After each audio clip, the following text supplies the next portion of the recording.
Welcome, everyone. I'm Chantal Mayberg, your host for Tales of Survival from the Darkside, which is our incredible conference here where we introduce to you the strength of the human spirit through and the resilience of the human spirit through speaking and interviewing to so many amazing people who have come out of the dark and back into the light. One such person is Caleb Jade. I've had the privilege of knowing Caleb Jade for about 18 months now. He's been a guest on my show for close to a year now as well. What an incredible story of bravery, overcoming, healing, teaching from someone who probably since his conception, there's been trauma. He's a hierarchy kid or a bloodline kid. He's been groomed, used in the system as well as in the US military industrial complex. But further than that, I won't speak on his behalf anymore, but I would love for him to tell you his own story. So I introduce to you Caleb Jade. Caleb, welcome. How are you? I'm okay. I'm very happy to have you here. Before we go any further, I would just like to preface the interview for our viewers and let you know that Caleb's vocal cords have been damaged. So for those of you who are wondering, I often get that question.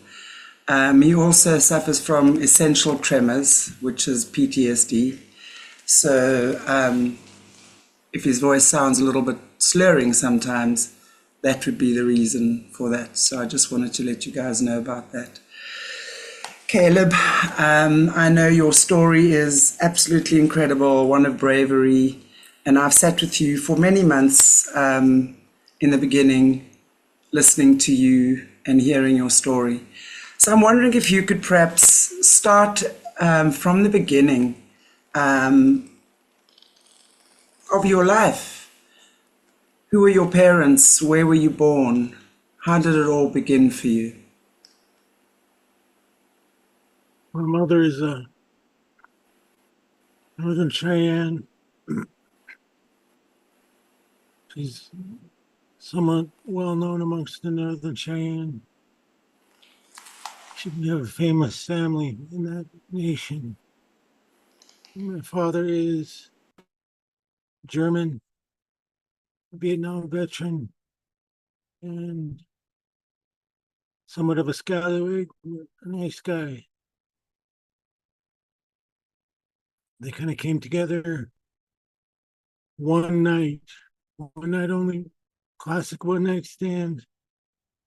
That's how I came about.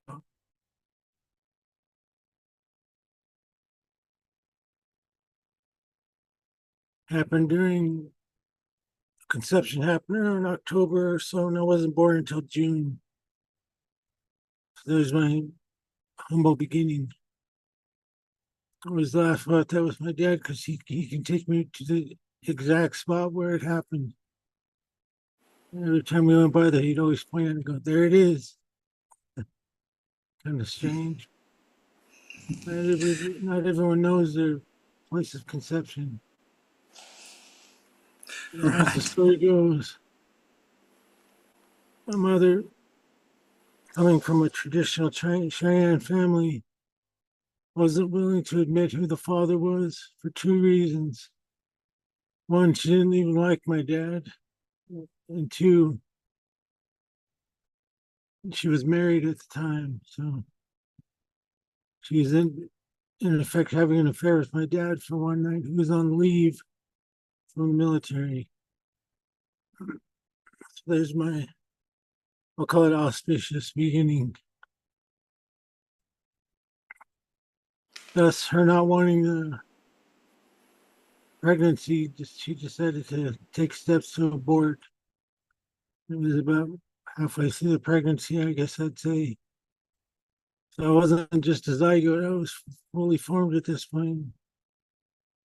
There's more to that than what I'm saying. I am a twin. I had a twin brother. He and I were doing quite well from all reports that I've heard later in life. And she made a decision to have an abortion. This was quite late in the pregnancy, so she was obviously trying to hide it. A classic story.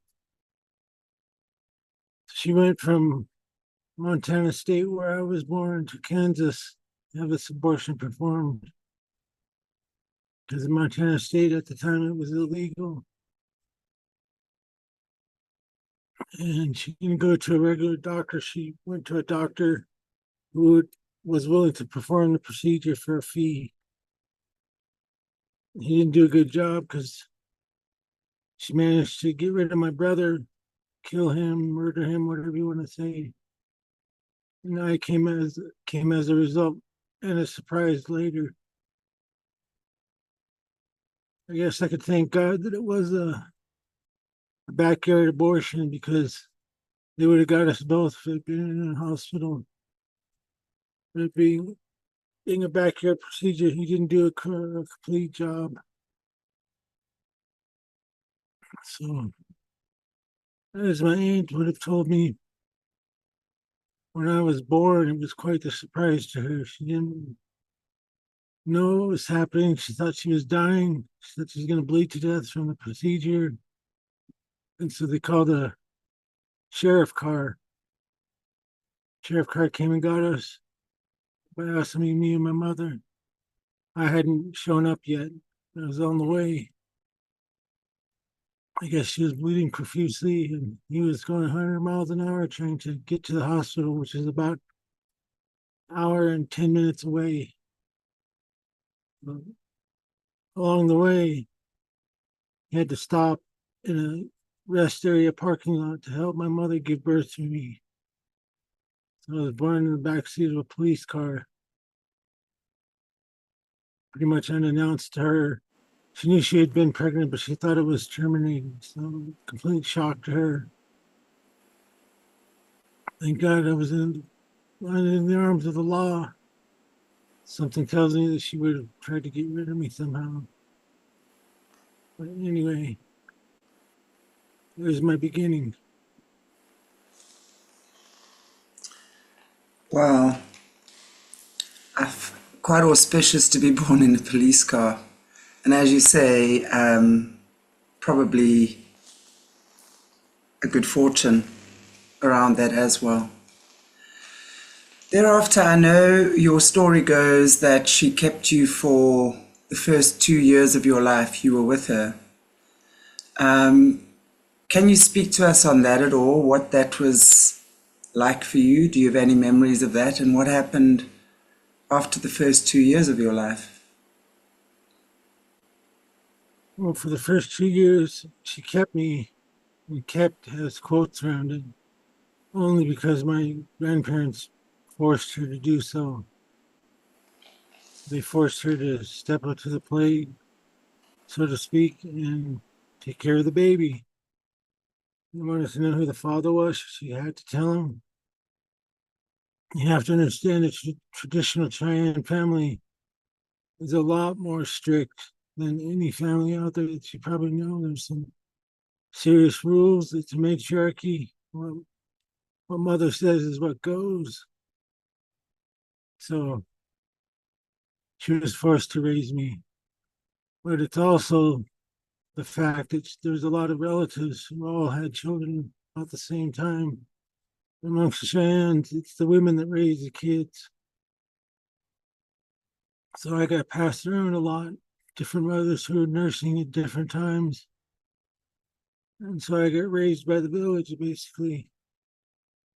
And I was considered an unusual child because I had blonde hair and curly hair, blonde curly hair. So that relates to another part of the story we'll talk about later.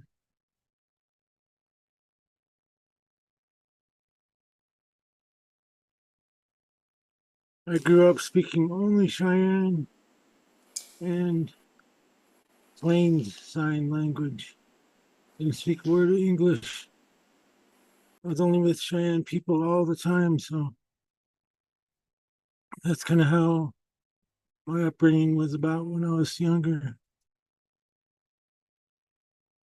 Right around 2 years old, one of my aunts, who was connected with the Catholic Church through a Jesuit order that works on the reservation, saw an opportunity to make some money. And in effect, she sold me for about $20,000 to the Catholic chartered social services. And that started another facet of the adventure.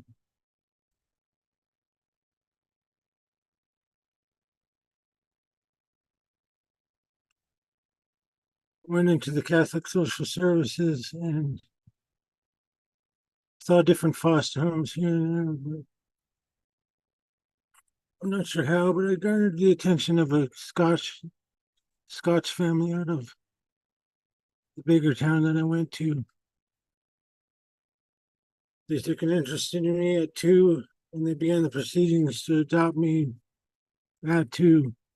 That did not finish until the age of 4. So in those 2 years, I spent a few months with them and go back home. Spent a few months with them, go back home. I'm not sure why it took that long, but it did. That began the introduction to Freemasonry, Scottish Rite of Freemasonry, because that's what that family was. They were also Presbyterian, and they had already adopted several of my other relatives, cousins. Again, this all begs the question as to why. As Chantal knows, it'll take time to get to all the whys.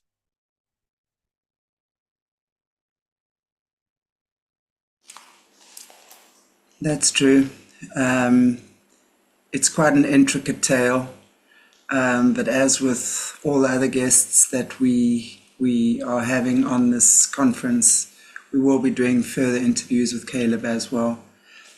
So we will get into all those intricacies with all of these, the smaller details, because his life is quite astounding, actually. Caleb, so I'm wondering, so once you were adopted into the Scottish Rite family, and I know from previous conversations we've had as well, you said that there were 11 Native American children adopted by this family, right? And many of them were your cousins, your first cousins, that had also, I guess, been sold into the system. Is that right? Right. Yeah, Let's. The Cheyenne Nation is kind of small. Even today, for the enrolled membership, it's less than 15,000 worldwide. So you could say we're all related.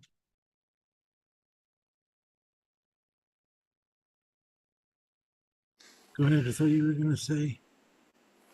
Yeah, I was wondering if you could maybe just touch on at this point why the Native American children, other than the fact that obviously there's a small community and, you know, with all the politics and stuff surrounding that, but why was this family taking such an interest in mainly Native American children? Do you know? Can you speak to us on that? I never really asked my adopted parents why,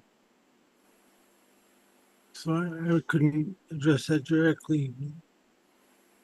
Every single one of us children is related to somebody, has our descendants of somebody of renown amongst the Cheyennes.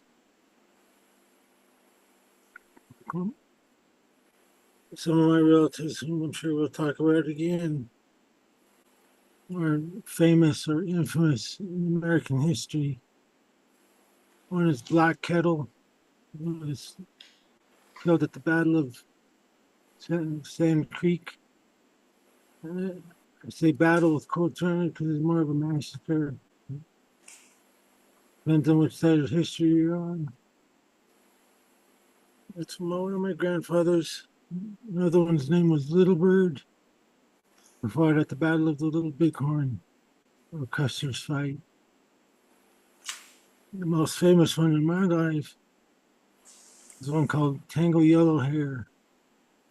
He's a blonde-haired, curly-headed giant, 7'2".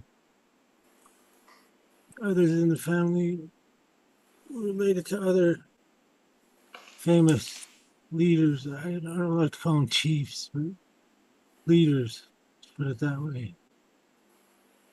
My sister is related to Stone Calf Woman.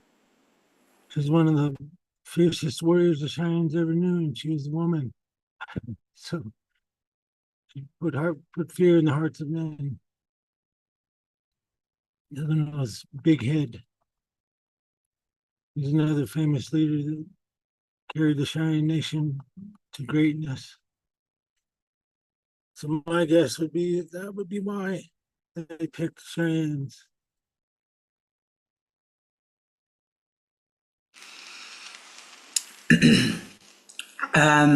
It's clear that there is a lot of warrior blood in these lineages as well. So I would imagine that would have been one of the reasons they groomed you for the military. Would that be correct? I'd have to say that's why. Yeah. I know that today, again, it's an introductory show, so we are going to just sort of be skimming over most things and going into further detail in further interviews again. But I would, one of the things that I know at the age of 5, you were then put into the Gateway experience. Can you talk to us a little bit about that, what that is, and I know that it's a program for the gifted children, because one thing we know now is that these guys are going to choose bloodlines. They're going to choose kids from the right bloodlines, obviously for various purposes, and the spiritually gifted kids. So you were already at the age of 5 considered to be this gifted child. Can you tell us what set you apart from the rest, so to speak? Well, initially they thought that there was something wrong with me, like I was mentally deficient somehow, or I had fetal alcohol syndrome, or I wasn't learning at the pace that most of the other children my age are learning. And I didn't speak English. They could communicate with me, but I didn't say anything until one day at the dinner table in a full, perfect English voice, I asked for some more food. And so that gave them some inkling of the idea that I was quite intelligent. So at this point, they had been trying to figure out what was wrong with me. So they had me in front of different counselors and different psychology type people trying to figure out what the deal was with me. And as soon as they heard that I had spoken perfect English, with apparently not being taught how, other than listening, they went a different direction. And that's when it's about then that the GATE program was starting to hit its stride. It's Gifted and Talented Education, is the acronym for GATE. It's a foreshortened version of the Gateway Project, Project Gateway. And the connection with my family for that is that my dad was a major in the United States Army in the Korean War. He continued to work in the military intelligence side of the Army for years after. He had a lot of contacts. So he introduced me to the GATE program via schooling by pulling strings in the background. So immediately went into that whole situation.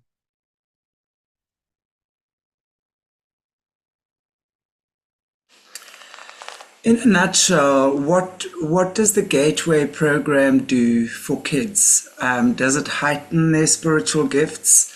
Is it something that they can explore? Do they watch the kids?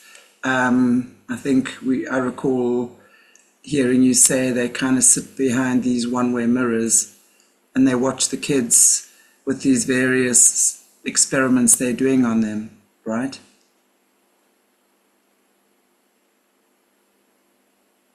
What somebody accurately called it in one of the shows we've had, they called it a lab school. There was a big room with one man mirrors on one side with a bunch of sinks and whatnot. And us kids at first didn't realize there were people behind there, behind the mirrors. But I would have to say that they were seeing what our gifts were spiritually. I don't mean religion wise, I mean spiritually. And there's methodology in Project Gateway that they use, different audio techniques. They taught us how to lucidly dream. I remember there's a lot of nap times. They're teaching us how to have lucid dreaming. Very non-traditional education. Almost no class time. It seemed like it was all play. By play, I mean like continuous recess heating inside the building. So that was the introduction to that thing. And then the GATE program went all the way through my education until I graduated. So they kept us separate from the other children. We were allowed to mingle, but for the most part, we were kept separate.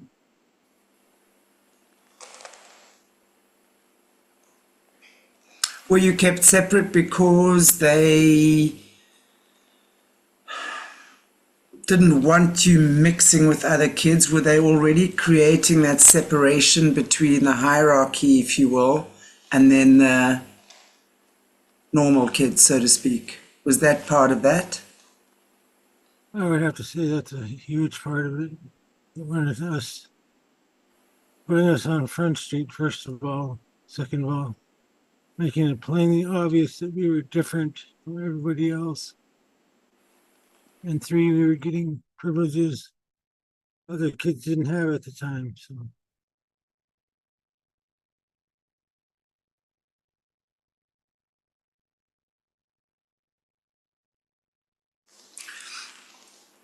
So once well, you didn't graduate from the Gateway experience, that went out, or that went on throughout your school career, I get that. Let's talk about one of the next. I mean, you've had so much go on, I don't even know what to call it, but one of the next big things that went down in your life, called the Wild Hunt. We've heard from a lot of kids, survivors, that these elites, the royals, etc., part of the fun they have is literally to hunt children. This has been spoken about many times. However, the Wild Hunt is something different. Can you maybe, again, just as briefly as what you can, give us an outline on what the Wild Hunt is, and in as much as what you can, tell us your experience of that. Well, it's a complicated subject, so it's kind of hard to just be brief about it. The name implies a lot, I guess. But by this time, I'm 10 years old, so I've been part of the Gateway project for 5 years of my life at this point. So we were becoming obviously spiritually aware, much more aware, I guess you could say. And this final selection process, I would call it, it's very where the rubber meets the road and they separate the lambs from the sheep, I guess. Some of the children were older, almost adults. A lot of them were younger. They took us to a place in the Paradise Mountains, Montana. where a lot of stuff happens, I guess. And we were introduced to some of the creatures slash beings that we'd been meeting in the lucid dreaming side of things. They didn't tell us, hey, you're going to be hunted today. No, they just turned us loose in pairs. And they just turned us loose, hunted us, I guess you could say. The point wasn't for us to escape or to fight back or do anything but be there, I think. So we were eventually caught. I was paired up with someone that it is difficult to talk about, but got caught with her. She was 17 years old and what's known as a breeder in the system. So they're using it for, I think she was at the end of her useful time, I guess, with the situation. And what that hunt is supposed to do is supposed to cull down the numbers so that they can pick who's going to rise to the next level. And so you had a choice. The choice was live or die.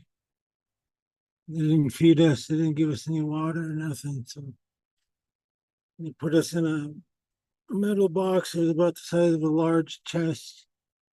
Very uncomfortable, very hot, completely dark in there. And just her and I. We could hear others around us. We never did see them. One day a guy came, opened the box, and for all intents and purposes said, one of you is coming out of here, you decide. And he threw in a really sharp knife, closed the box, and left us to it.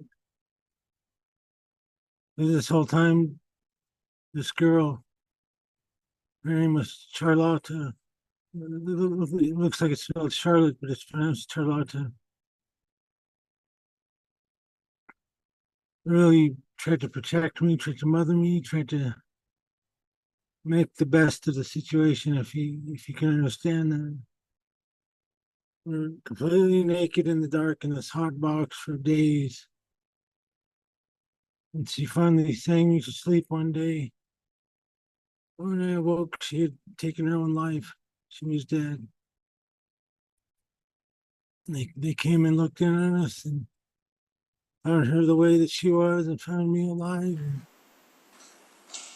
I didn't say she killed herself. I think they just assumed that she had succumbed to my use of the knife. So that propelled me forward into the program.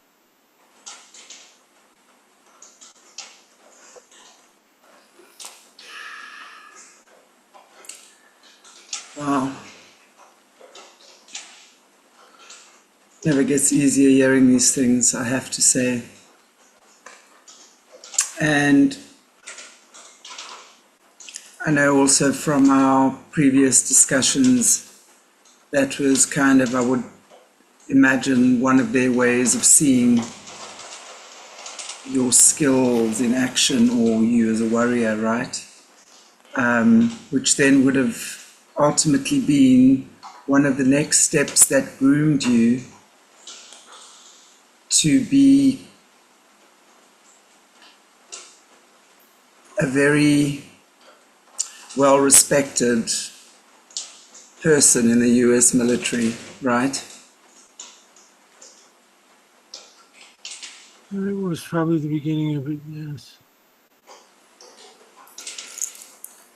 All the while, there was abuse going on the side by what I can only describe as witches, 33 of them, from about the age of 6 until this point, continued until I was 17 years old. So lots of ritual magic happening and whatnot. So that was part of it, I think.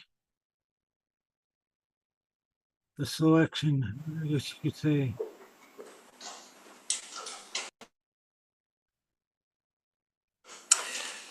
It one thing is always present. I think what in these types of situations where you're taken into the system by the secret societies, always some type of secret society involved. And then, of course, Satanism is generally, I want to say always, part of the mix, right? Well, I'm going to say it's not Satanism, it's deeper than that. Luciferianism is more of an accurate term. Right. They're definitely introducing me into the arcane world. The arcane world has its own twists and turns that are different than the quote normal religious terminology end quote. Right. They're introducing us to power. In other words, not just fiduciary power, but also the arcane power or powers.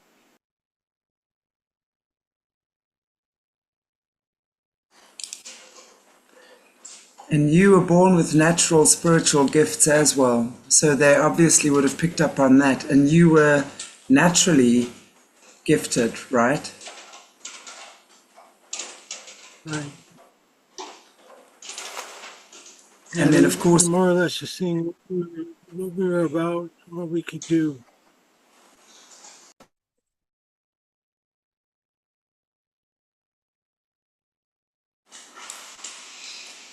and we know that these gifts are exploited and then weaponized, oftentimes against the kids themselves, and of course, for military purposes. And we are going to get, again, we are going to get into more of that as we go along. But I'm wondering, Caleb, if you can maybe share with us any of your military experiences that you can. I know that obviously you're bound by many things that you can't speak about, but is there anything that you can share with us around that? Years later, after they obviously put me through induction into the military, lots of training. It was about 3 years worth of training, starting at age 17. I was picked to become an officer candidate, which is kind of a rare thing. And I was fast tracked again. They've always been watching me. A certain individual who I'm not going to name. He's dead now, but I'm not going to name his name. He was a Navy commander at the time. And he saw something in me, I guess, if you want to say it that way. And fast tracked me through into officer candidate school, right out of School of Infantry. Passed selection, went through the candidate school, made it. You only get 2 chances at that, by the way, just so you know. So it's a very hard school to go through all by itself. Took the infantry leadership course, took my commission, went into the service. By into the service, I mean, they immediately started putting me into the work I was going to do later. Uh,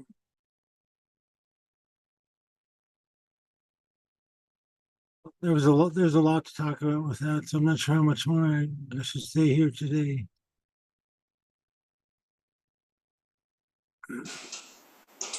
Well, I think it's just what you feel comfortable sharing. If there's any maybe incident that you can share with us that you're free to talk about. One of the things that's a natural gift for me is the ability to see just a few seconds or sometimes a few minutes ahead. And so I was able to see what was coming at us, which some people would just call it intuition. To them, it's a rare gift. Not many people have that. So they began to put me with different types of teams, for lack of a better term, go into strange places to hunt for people, I guess. This is at the height of the war on drugs. I was operating in South and Central America a lot. Was gone a lot. Wasn't married, didn't have super close ties to my family. That's that type of thing. So they sent us down to rumble in the jungle, for lack of a better term. Um, because I was also schooled in the arcane. By schooled, I mean I had mastered most of what I needed to know by the age of 17.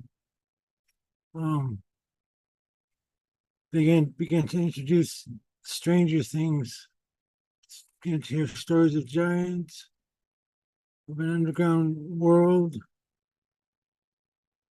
Keep in mind, this didn't just happen in a few months. We're talking years of this. And you begin to notice that some of these groups were following around in the jungle. They'd be there 1 minute, the next minute they would just be gone. There was no rhyme or reason for that. You never could find a trace of where they went. They just disappear. That got the interest of the alphabet soup community, who took a greater interest in the fact that I was even able to follow these people around. I was able to see traces of them that weren't physical. I'll just put it that way. And that began the next adventure, next chapter of adventure in my life. We began to look into again, lack of a better term, the arcane. We began to see the traces of the world that used to be here before the Great Flood.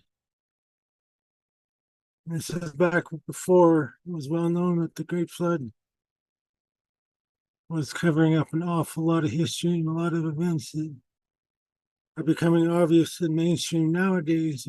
30 years ago, everybody was still believing the same bullshit lies that they tell in school. And that was the narrative of the day. So for us to go into see some of these things was kept very quiet. I'm not going to use the terms super soldier or classified black material unless I absolutely have to say classified. What I can safely say is this was not well known. I was not a super soldier. I'm just going to make that clear.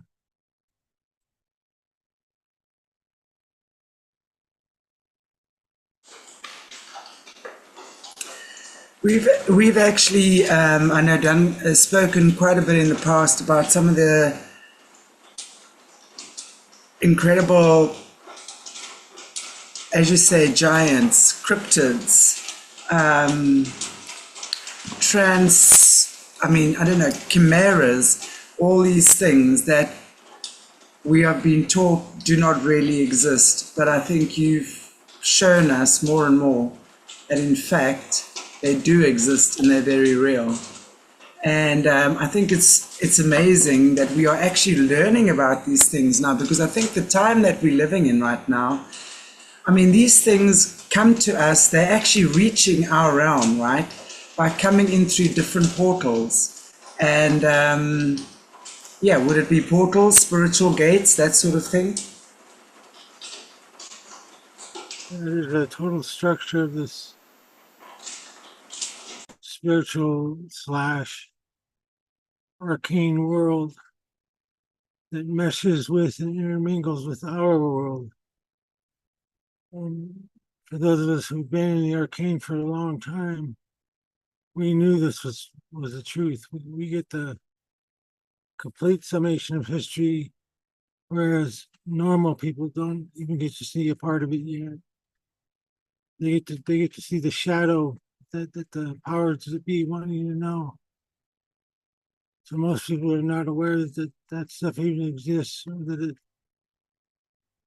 it's a functional part of our world today. So yes, there's lots of different things that happen led on led into a worldwide search/exchange of this type of information. So a lot of what we know is the war on terror, the global war on terror. It's actually just them covering up and causing a big ruckus and disturbance to look to the side and away from what they were really doing.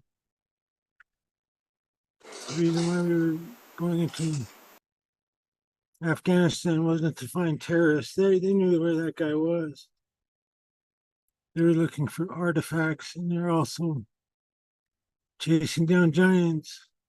One of the two important things that we discovered in South America and Central America was a vast continent-wide city with its own underground that extended all the way into North America.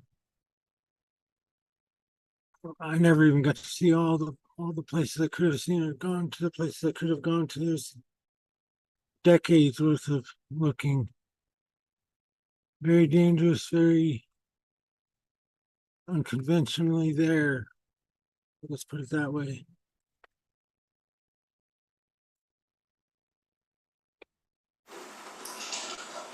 I think it's absolutely fascinating, and I'm not even sure that that's the correct word. But, to hear these stories again, we've been taught fairy tales, etc. But more and more, as you know, these things are coming to light now. And as you say, this is all stuff from the arcane. You mentioned collecting artifacts. Part of your missions and I call it the shadow military, because I do believe that's who you're operating for, and correct me if I'm wrong. But and through that, you guys were sent on missions to collect these artifacts from pre-mud flood times, before the Great Fall, right? That was still part of the living ships, the living technologies. Can you explain that a little bit more to us, please? Well, for those of us in the arcane, we all knew that there was more to this world than regular people. That gave us the advantage in terms of knowledge. We knew that there is a God, there is angels, if you want to call them angels. We knew that there was fallen angels. We knew that there was Nephilim. We knew that there's Rephaim. In fact, that's who we were working with, was the Rephaim and the Nephilim, who were in turn leading us to the archons, or the angels that were controlling them. And that's not just because I have a Judeo-Christian background. I mostly have a pagan background. For all intents and purposes, that's how I was raised. So it wasn't unusual for me to know these things. So this living ship technology, I call it living ship because it's incredibly advanced technology. It's heaven's technology. It comes from heaven itself. Heaven has a name, but I'm using simplistic words so that it's easier to understand and digest. These living ships are what you would call the Ophanim. Sometimes you hear them called the chariots of God or the chariots of fire. It's the heavenly transportation system. Because, contrary to popular belief, angels don't have wings and they don't just fly through the sky and do this and that. The word angel's original meaning was messenger. Even humans can be angels. All that aside, this living technology has incredibly advanced artificial intelligence. This artificial intelligence is actually alive. That's what they call them, living beings, living creatures. They don't say that they're a talking horse or something like that. They call it a living being because it's a self-aware computer system, basically. They can look like anything you can imagine. They're made of really small cubes. And cubes have become important later in the conversation. But they go by base 60 mathematics, which is far different than anything we know here. We can learn it, but it's far different. It's what they taught the Sumerians. Base 60 mathematics. So a lot of this stuff is really super complicated to talk about, so I'll try not to go too deep. But what they were doing from what is known as the Great War in Heaven, some of these ships had either been destroyed or they'd been brought down. And they were using them as temples or repositories of information, or whatever you want to call it. And they had been buried in these various catastrophes over a period of about 27,000 years or so, which goes far beyond the narrative of 6,000-year-old Earth. I find it laughable that people think that this world's only 6,000 years old. It's quite a bit older. But they sent us looking for artifacts in these ships. Basically, suits of armor, masks, and other technology.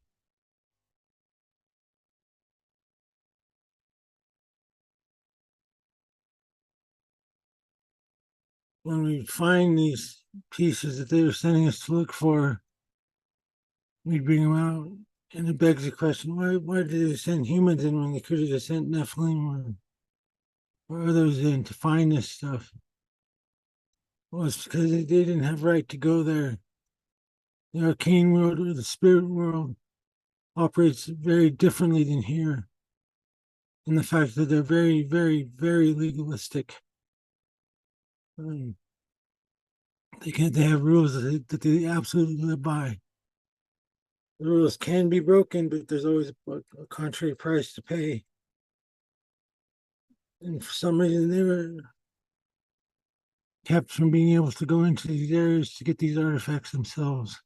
So, again, these are all really deep subjects I'm bringing up here, but it's by way of introduction, I guess.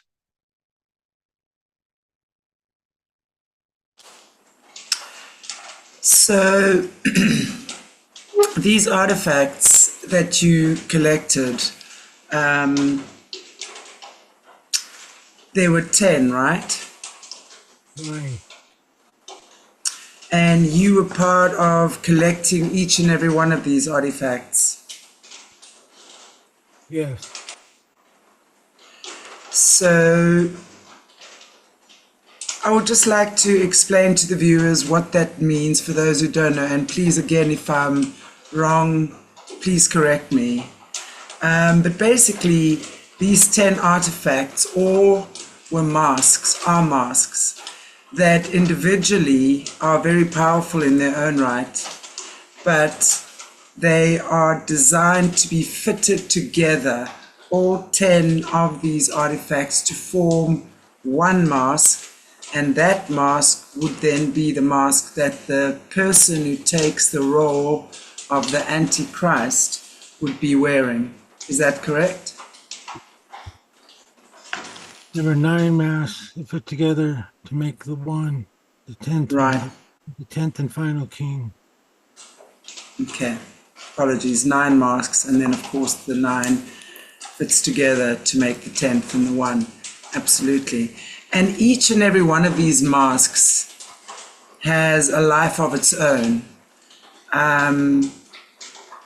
Caleb, can you explain to us, because what you said to us prior to this is that in your journey And when you were collecting these masks, you actually put each and every one of these masks on your head.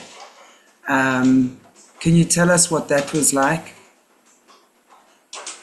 Well, each and every mask has its own attributes and its own powers, if you want to call it powers. But again, I want to simplify it by saying it's just super high technology. So it give you an enhanced overview of what you're seeing around you in different ways. You could see in infrared. You could see through the veil. You would enhance your own gifts and powers, and just it's like the difference between the first telephone and a cell phone today. That's the leap you're making in terms of what you could see and what you could do. And that's Good putting analogy. it's putting it Good. simplistically. Yeah. Wow.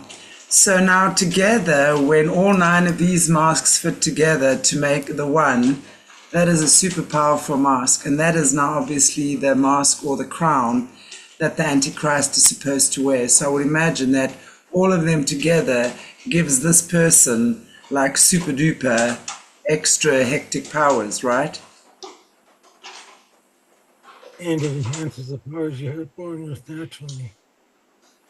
Right. Wow. Wow, wow, wow. Very, very interesting. Anyway, we will again go further into that at some point.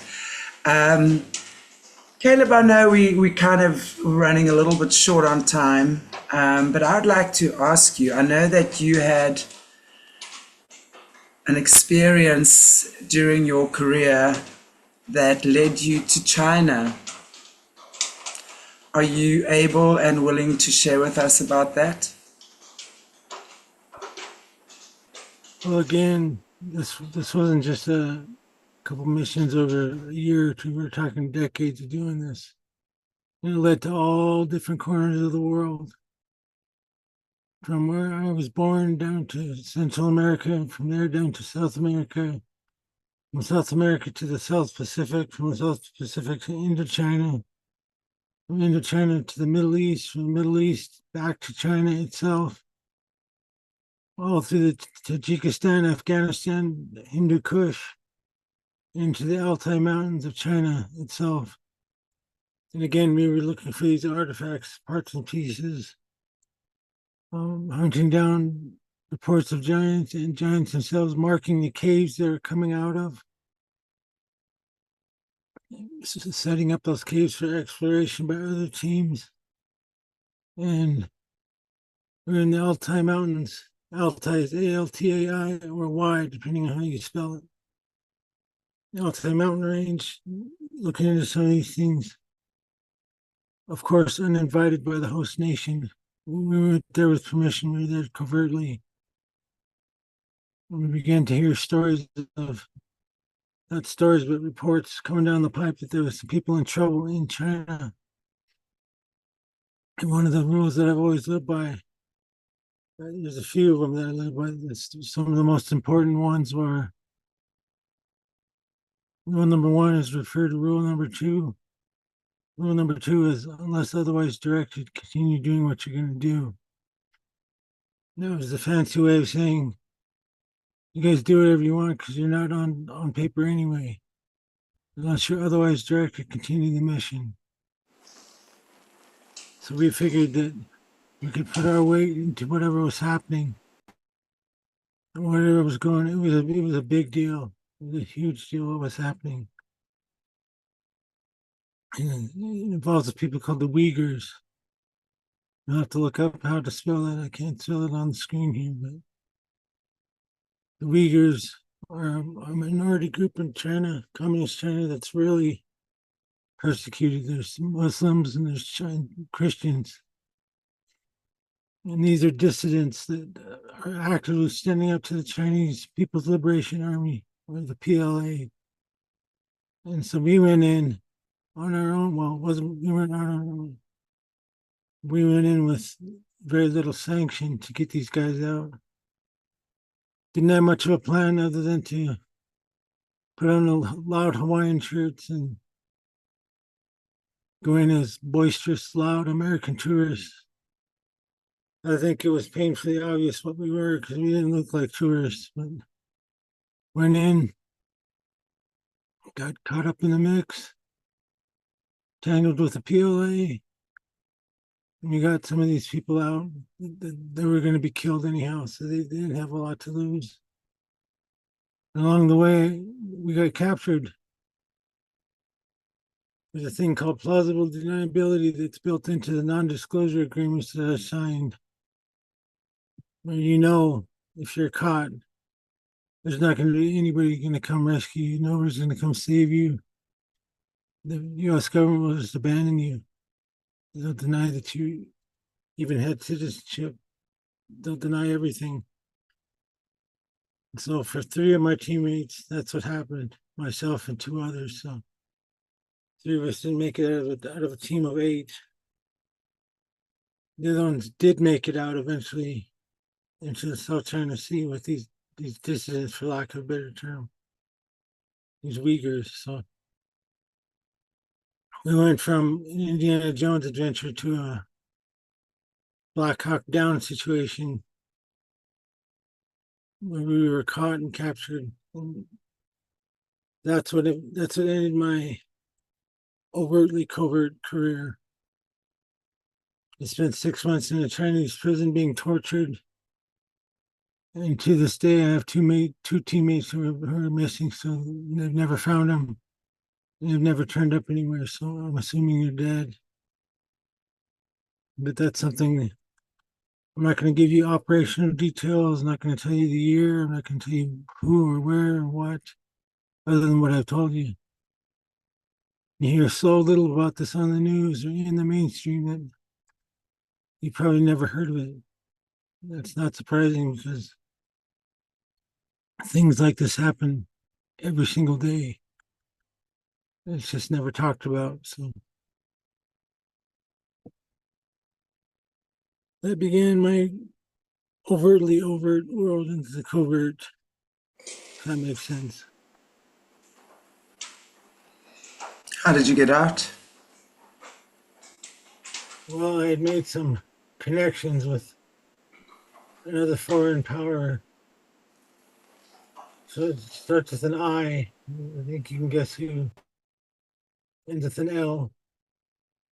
And the connections I had made, I didn't forget about them, but I didn't think that they're that important to warrant them taking interest in me. And apparently they did, because at the 6-month mark, all of a sudden there was a huge to-do in this prison I was in. Lots of noise, people screaming, yelling. And bingo. Standing at the door was this woman who I'd met probably about a year and a half prior, who was working for a certain intelligence agency that starts with an M and then just a D. I think you can guess who that was. And she got us out. We had to escape into the mountains. I didn't even have shoes, walking through freezing cold rock and snow and ice. They rendezvous with this helicopter that had been sent down from Russia, of all places, and made our escape. Went to her homeland, spent a month or 2 recuperating and doing some hospital things, like a better term. And then I was handed back over to the United States federal government. I think it was an exchange, but I'm not sure.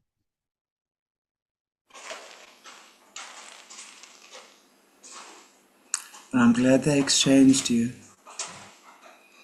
What was it like back home? Because after that plausible deniability, you no longer exist.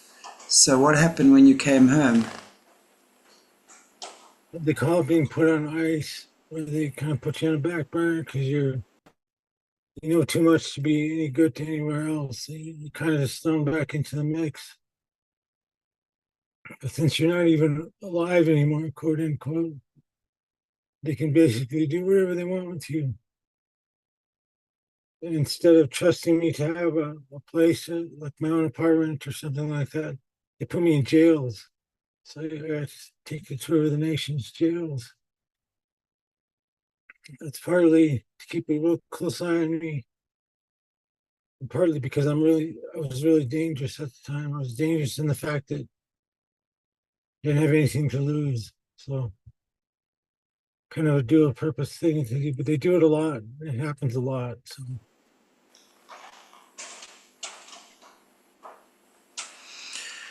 You've since then left. You've since then gotten out.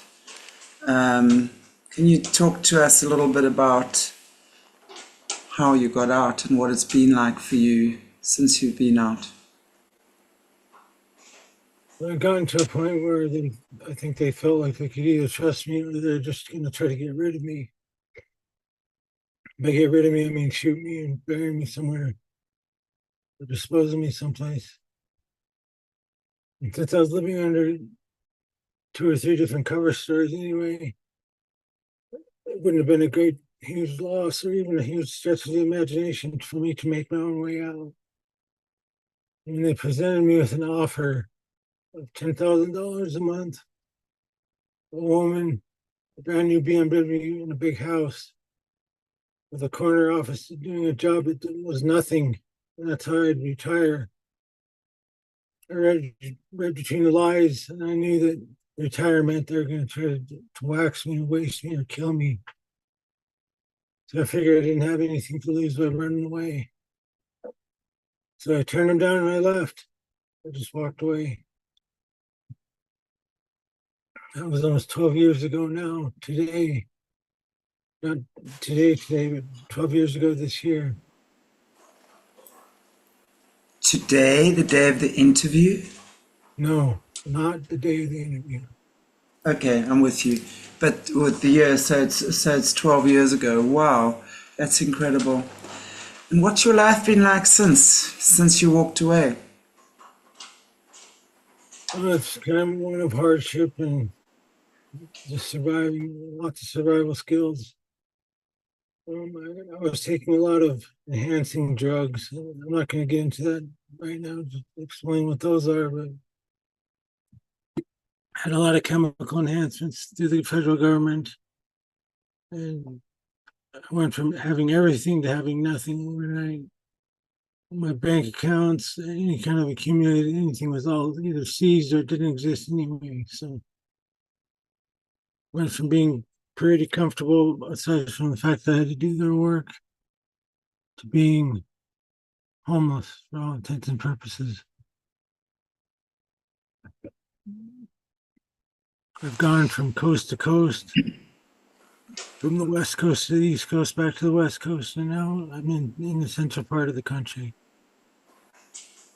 In a 12-year time span, I moved about 9 times.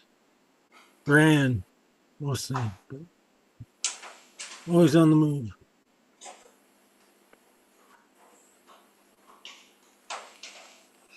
Well, we know that guys like yourself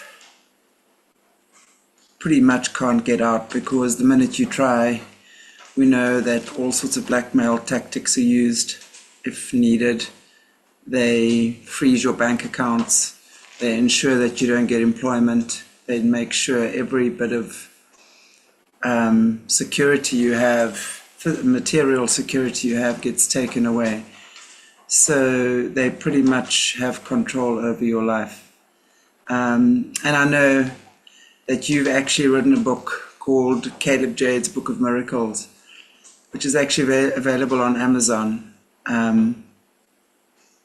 which is an incredible 12 short stories of miracles that have occurred in your life, how you've been spared, one of the stories is traveling pretty much across America with virtually no fuel, half a tank of fuel. Just incredible stories. So I actually want to encourage you guys. We will leave the link for his book on Amazon, Jade's Book of Miracles, because it's so incredible to me how God works. and my phone has just confirmed that. When I look at someone like you, Caleb, who's been to hell and back literally. Anyone who's listened to your interviews so far with me will know that, and we will continue sharing more of your story, how it's been for you. But you've been so protected and so taken care of, and it's just amazing that you are now sitting on this platform sharing your story. And I know what cost that comes with, many a day, because for those of you who also know Caleb, he's doing a very public healing journey right now as well, sharing his story and obviously what he's been through in his life. So we look forward to definitely bringing you more of Caleb's story in the future. But before we end off today's show with him, Caleb, I'm wondering if there's anything you would still like to say just in closing to the viewers. Well, as viewers of Aquarius Rising Africa know, I don't speak everything all at once. It's going to take some time to share. Just be patient, and I will tie it all together for you in a nice, neat package that's understandable and will open your eyes. So have patience. Indeed. Thank Context you. is everything. Indeed, it is. Caleb, thank you so much. I so appreciate you talking with us today. Again, I know anyone knows who's been watching us as well how many challenges we come up against when we, especially sharing new information as well. So I'm very grateful for you. Would you like to end off in prayer for us? My Father, I thank you for a chance to speak. I thank you for opening our eyes and giving wisdom. Protect us and keep us safe. In Jesus' name, amen. Amen. Thank you so much. Thank you, everybody, for joining us. I look forward to sharing more of Caleb's story with you all in the future. And I hope you are enjoying this amazing conference we're putting together with these incredible human beings with things to tell us that few of us can wrap our heads around. But thank you for being here, and I thank you so much for joining us and listening to Caleb's story. God bless you all. Take good care.